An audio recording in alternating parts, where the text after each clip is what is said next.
Hey, g'day, it's Prezzo and welcome back to the shop.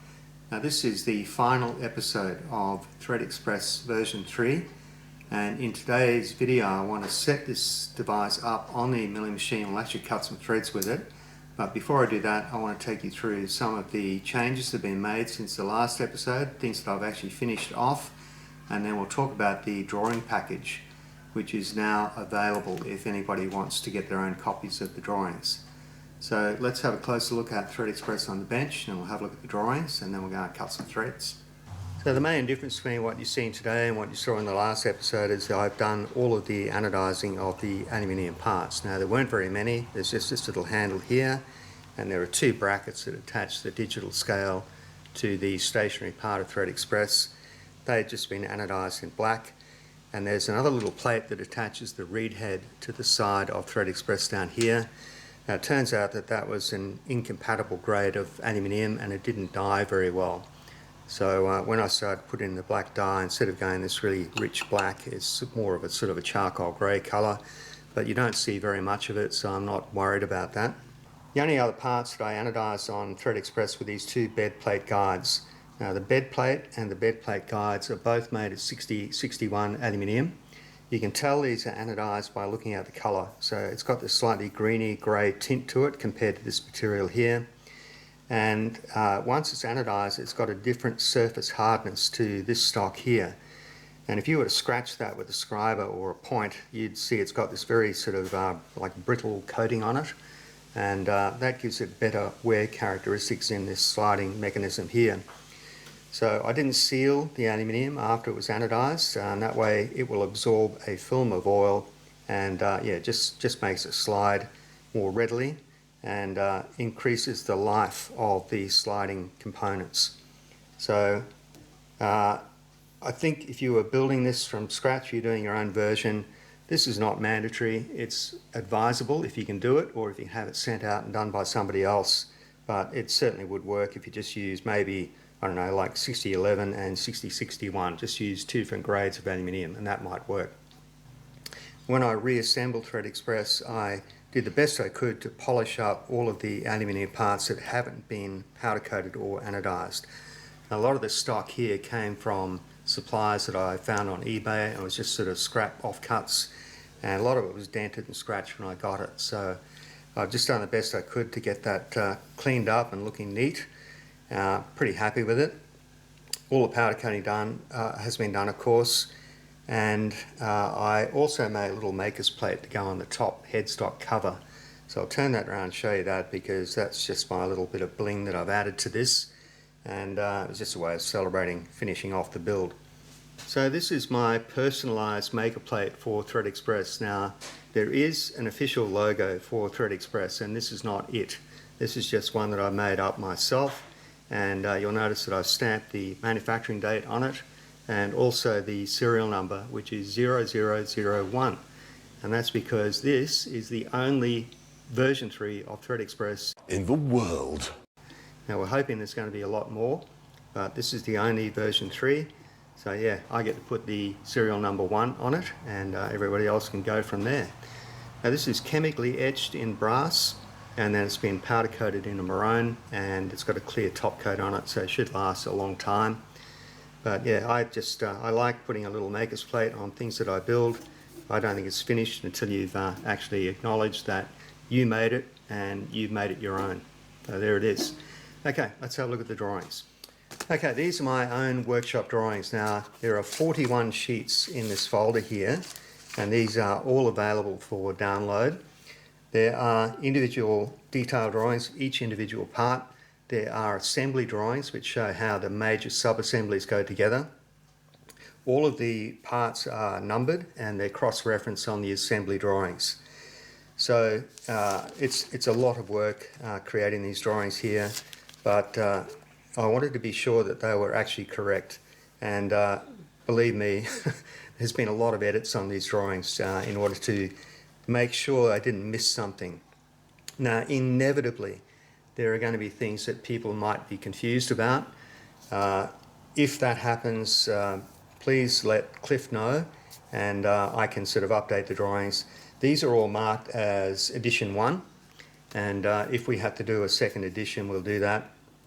But yeah, just be aware that you may find a few things that might be confusing.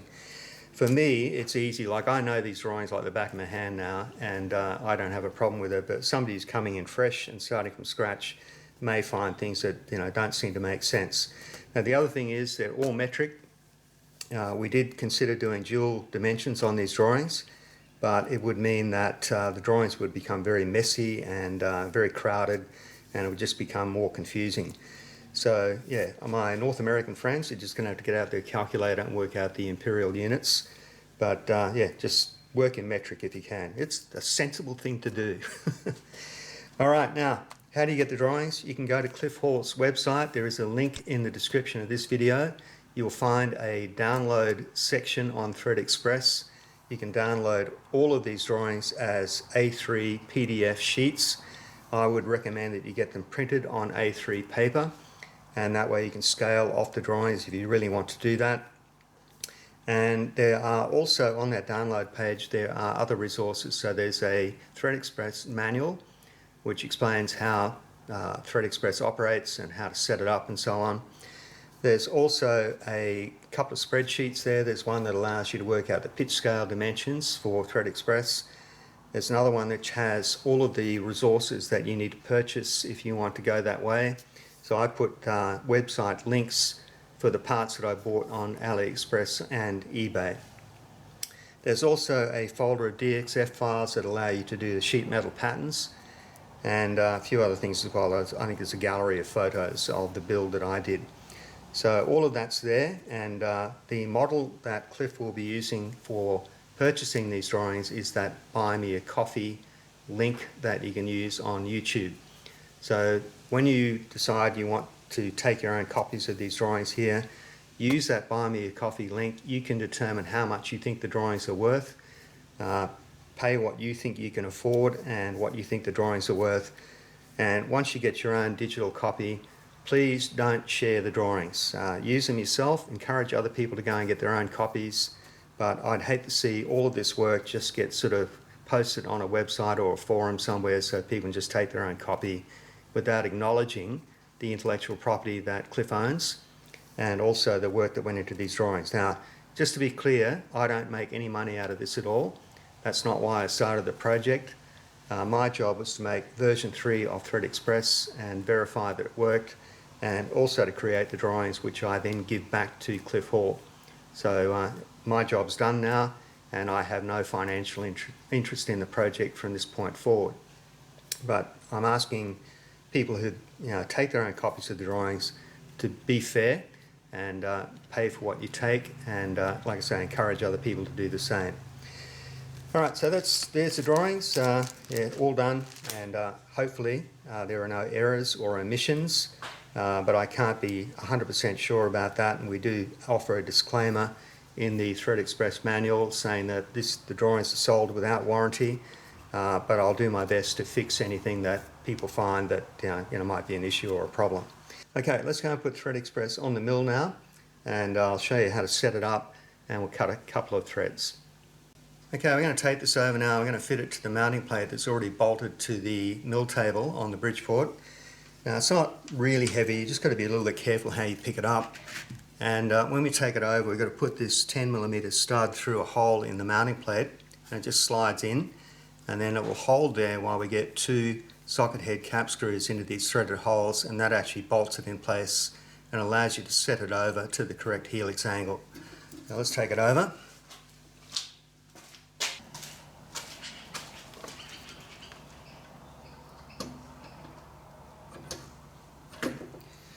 Okay, so it just slides through there. You can see the hole here where that 10mm stud comes through. In some situations you may be able to fit a nut onto that stud there, and use that to actually tighten it up on the mill table. Just because of the way mine's configured, I couldn't do that. And then we've got 2 10mm socket head cap screws that fit into those threaded holes. Now, there's no risk of it falling off while you're doing this. It's quite secure. Now that we have this sort of semi-secured, we need to tilt the headstock of ThreadExpress over to the helix angle or the lead angle of the thread that you want to cut. Now the one I'm doing is M4 or 4mm diameter by 0.7mm pitch.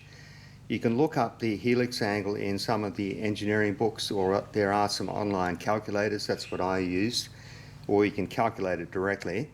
But the helix angle for the thread we're doing is 3.188 degrees. Now you don't need to be that accurate. If we go to about 3 degrees, that should be adequate. So that's about there, just a little bit more than 3, and we'll lock that up there. Now the direction that you tilt the headstock depends on whether you're going to put the cutter in behind the spindle of ThreadExpress or in front. Now I'm going to go with the spindle, the actual fly cutter, behind the spindle here.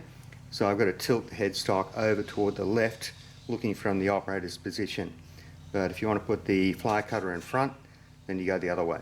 What we need to do now is get the spindle of the Bridgeport over in line with the spindle of ThreadExpress. So that's going to mean loosening off the ram and the turret.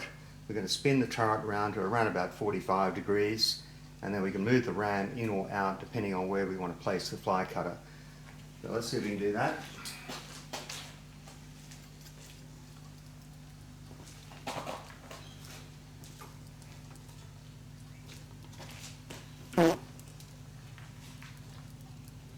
Alright, that's about there. And we'll move the ram out a bit.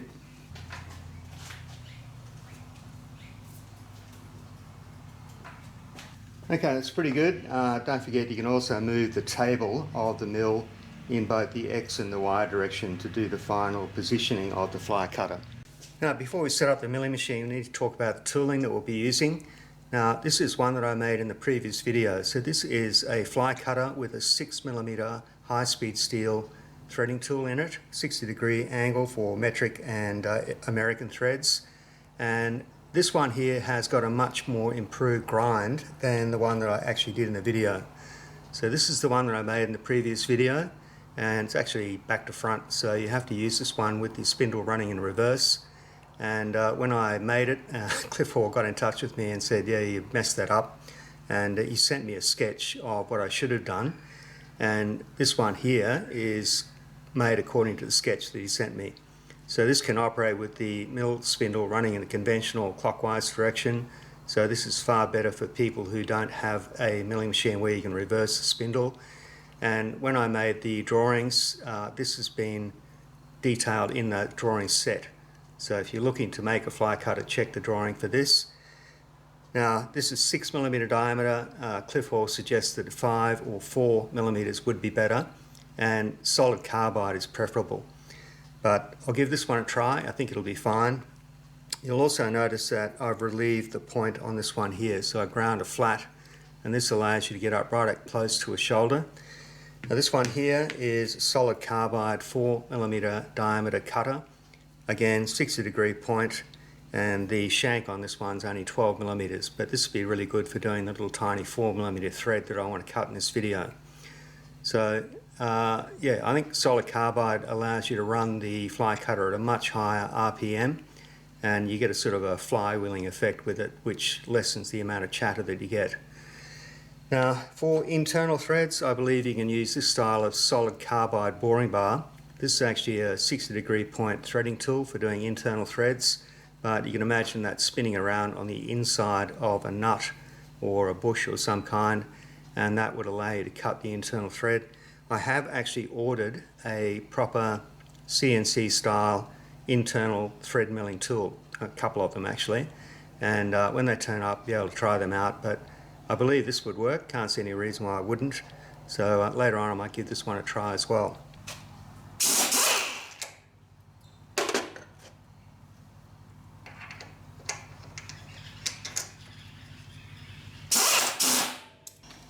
Right, this is the workpiece that I prepared now. It's made of brass. This is going to be the M4 thread on the end here, and this section here will have some scallops cut in it, and I can get another one from this piece of stock at the other end. So this is going to slip into the collet there, and what I've done here is I've locked the spindle of ThreadExpress so we can tighten up the collet. So on the bottom side of the headstock for ThreadExpress there is a pin, with a screw that feeds the pin into a hole in the bevel gear. There's actually 12 holes. This allows you to lock the spindle while you tighten the collet. What I need to do now is get the axis of the fly cutter aligned with the very end of our workpiece. Now, don't forget the workpiece is tilted over to 3 degrees, so using something like an indicator or an edge finder might be a bit difficult. I'm just going to use an approximate method, and then I'll get the point of the fly cutter aligned with the back of the part. To set the fly cutter over the center of our part here, or as close as we can to that, I'm just going to use a piece of feeler gauge stock, and I'm just going to move the x-axis of the mill until we trap that feeler gauge stock. That's there. And then I'm going to zero x-axis on the DRO. And then we'll do the same thing on the other side, and then use the half function. Of course, I can't see what I'm doing here.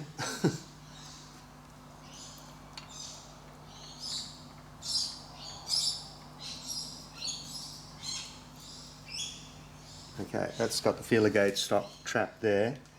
So at that point we're going to use the half function.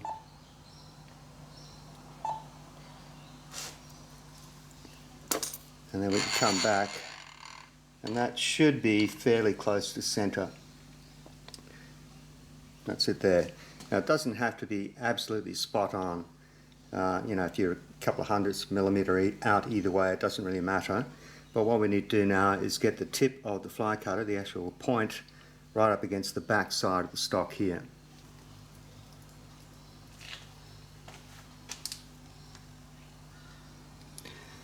Okay, now at this point here, I guess you could run this under power and just slowly advance Y until you can see it just making a scratch on the stock, or you can just sort of spin that by hand.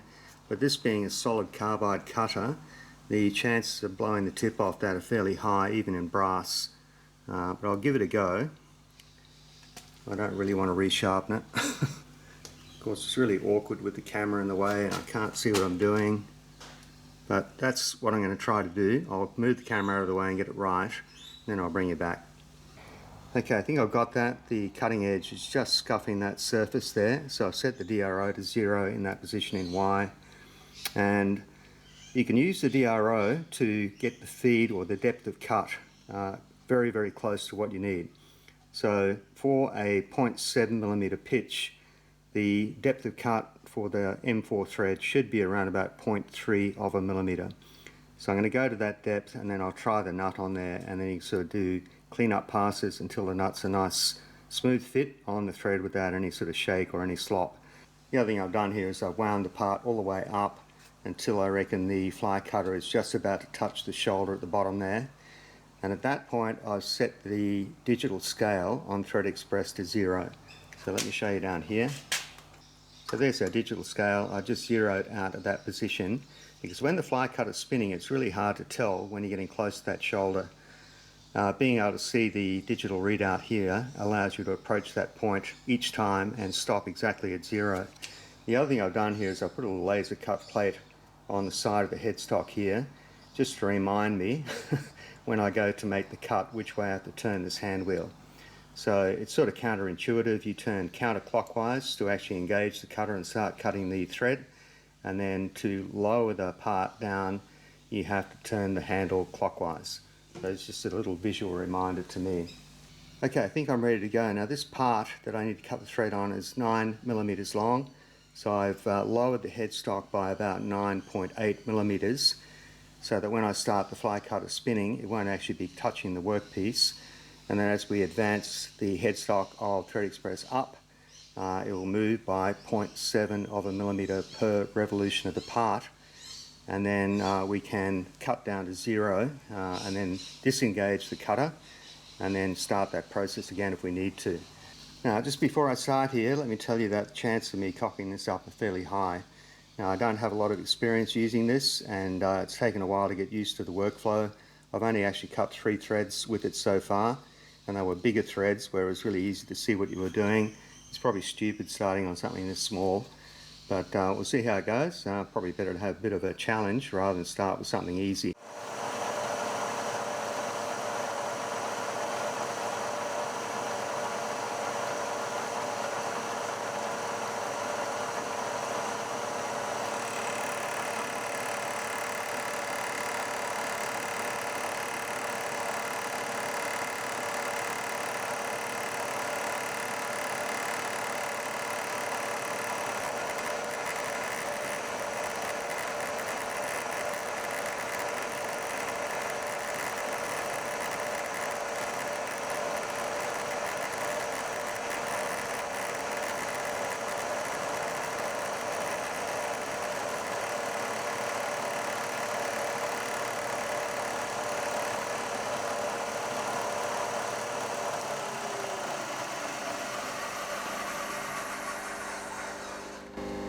so far so good. What I've been doing is stopping the spindle, just making sure the fly cutter is clear, and then you can retract the headstock down to your starting position and go again. That cut that I did there was 0.25 of a millimeter deep, and I think I've got to go to about 0.32 or something like that. So let's come back to our starting point.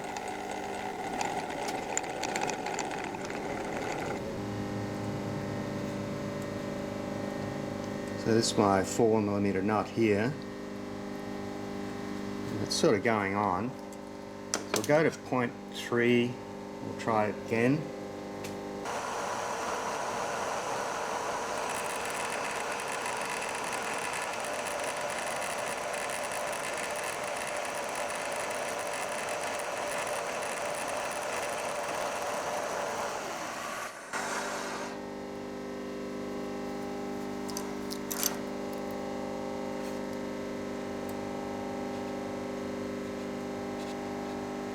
Okay, still tight.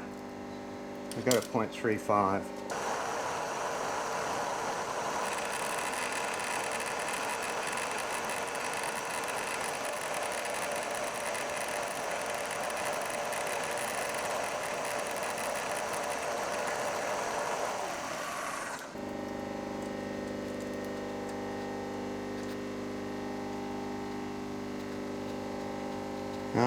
And there it is, a little bit tight. Just a fraction tight, so that was 0.37 millimeters deep. I'll do a bit of a clean up pass.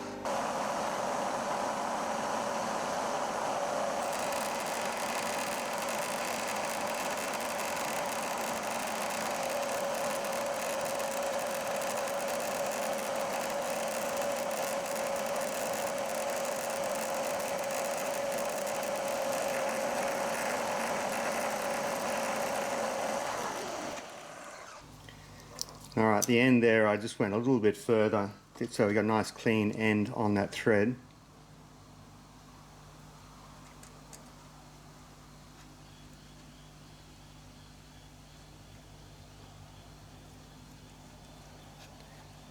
Alright, happy with that.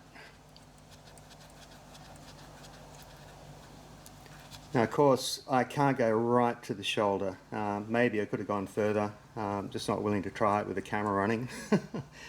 Chance of hitting that shoulder with the very bottom edge of the carbide cutter was fairly high. In practice I'll put a little washer on there, so that'll be fine. But yeah, so that's successful. Now what I'll do now is going to set up to cut the little scallops around the outside edge of what will be the head of the thumb screw. I need to show you this. That's where I overcooked it right at the very end there, and I've run the cutter into the shoulder of that screw there. So I probably should have quit while I was ahead and stopped at 0 instead of going a bit further. But what I was trying to do is get that beautiful run out on the end of the thread.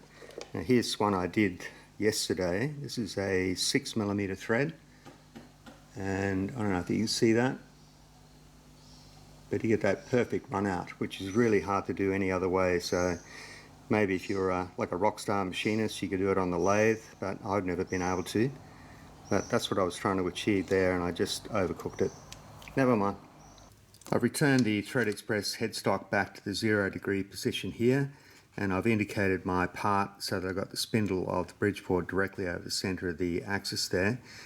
Going to offset toward the front, and then I'm going to put a 3mm carbide end mill in there. High-speed steel, sorry. And then we're going to cut the 12 scallops. So we're going to use ThreadExpress to do the indexing, and I'll show you how that's done underneath. This is looking underneath ThreadExpress, and there's this knurled screw here which drives a 6mm pin up into one of the 12 holes in the bevel gear inside the headstock. So to do your indexing, you just drive that screw in and then rotate the hand wheel, and you'll feel the pin go into one of those 12 holes. So that locks the hand wheel and the spindle. Now we can do our indexing. Okay, I'm all set up here, and what I'm going to do is plunge down into this relief, which will eventually be parted off to form the thumb screw. Now with ThreadExpress there is a feature that allows you to unlock the drive, so that if you're machining something like a hex up against a flange, you can machine each of the 6 sides of the hex to the same fixed depth. So the thing is that when I rotate the part, it's going to move the part vertically, and in some situations you don't want that. Now in this case it doesn't matter because I'm just going right through the part, but yet you can actually sort of unlock the drive or disengage the drive so the part will remain at the same Z height as you rotate through each of the positions. Okay, here we go.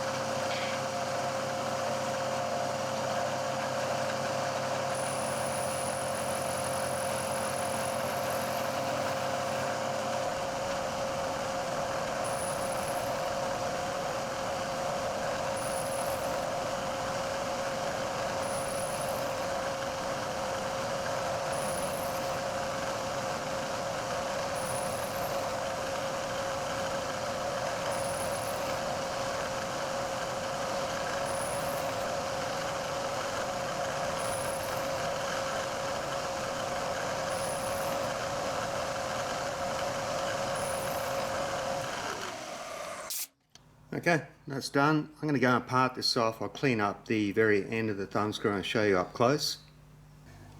Well, there's our 2 little thumb screws finished. Now, I did actually go ahead and I faced off the top of the head there and put a decent chamfer on it.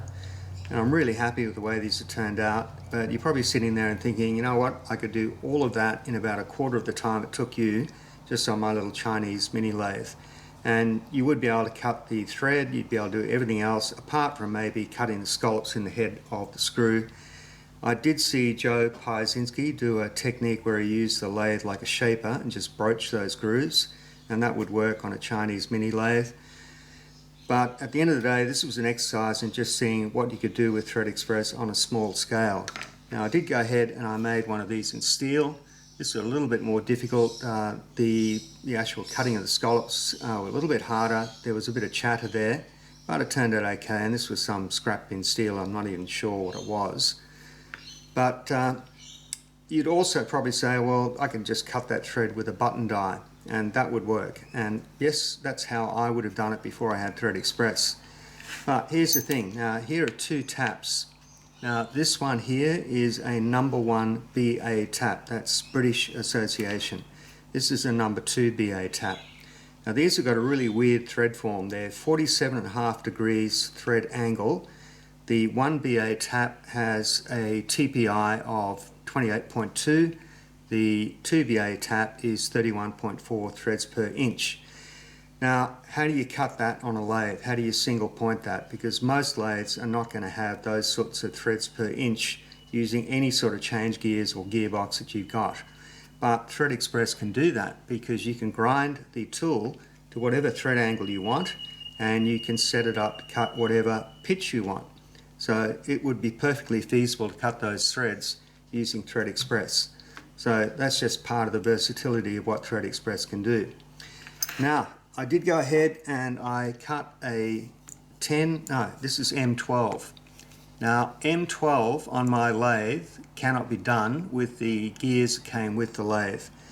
It goes straight from 1.5 millimeter pitch up to 2 millimeter pitch, and an M12 thread is 1.75.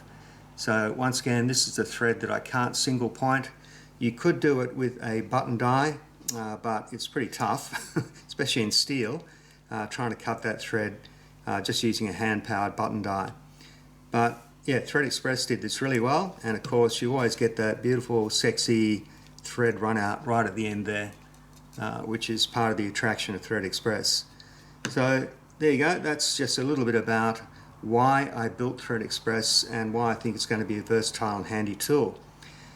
But let's go ahead and fit these little thumb screws now and show you where they go. This is the part of ThreadExpress that normally is covered up, but when you want to set the pitch for the thread that you want to cut, you need to be able to loosen this hex nut here and slide this whole assembly along the pitch scales and set it to the pitch that you want to cut. Now you can see here it's already set to 0.7 of a millimeter, which is the M4 thread that I cut. And there is an engraved mark on the side of this cap here I did that in the CNC mill with a little engraving bit. And there's one on either side, so it doesn't matter whether you're setting metric pitches or threads per inch. But that's how you actually set the pitch, and then you can check it with the digital readout on the side of the headstock. So when we go to fit the cover, it just slides in. This little tab goes into a socket up inside the headstock cover, and then our two little thumb screws go in place. There's one there, and the other one in here. And the idea is you need to be able to remove this cover quickly and easily without using any tools. Oh yeah, that's awkward.